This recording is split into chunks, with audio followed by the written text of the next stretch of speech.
Magandang araw pong muli sa inyong mga kaibigan. Kung naalala nyo, kahapon po ay mayroon akong ginawang video kung napanood po ninyo. Isa pong 17 years old ang nahawa ng COVID-19 dito sa Naga City. Sila po ay nakatira sa Naga City Subdivision.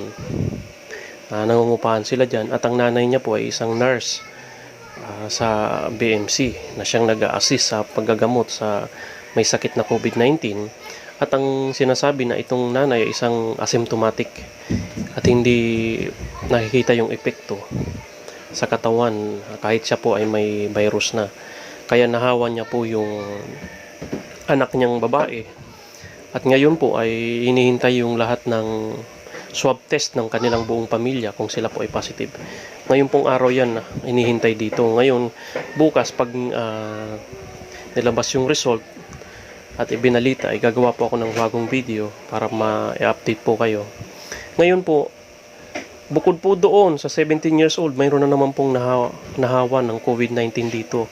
Siya po ay isang 25 years old at isang nurse. Katulad din po nung nakahawa doon sa 17 years old na babae.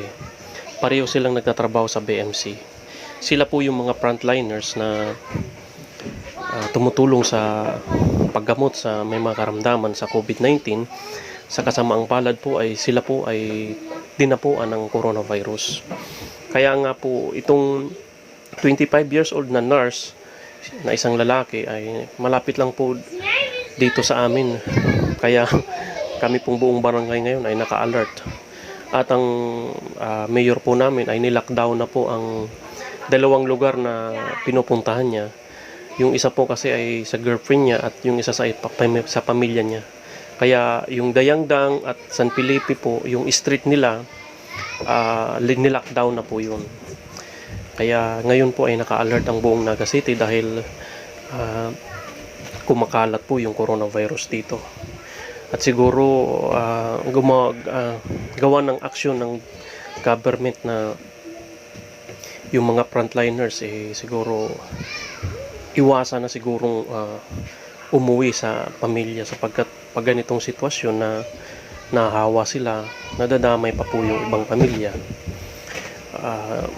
Hindi ko alam, ang pagkakaalam ko bawal silang umuwi pero sa ngayon hindi pa malinaw yung balita kung talagang umuwi sila kasi nilockdown yung lugar. It means umuwi sila, di ba? So yun po, malungkot na balita na naman sapagkat may positive na naman kaming bago. Ganun pa man, kailangan namin magpatuloy. Alam namin na kaya namin to at malalampasan namin to. Sana po i-share niyo po tong video nito sa mga kaibigan niyo. Baka may kakilala kayo na Bicolano, mapanood niya rin to para maging update sila. Marami pong salamat sa inyo at God bless po. Take care po.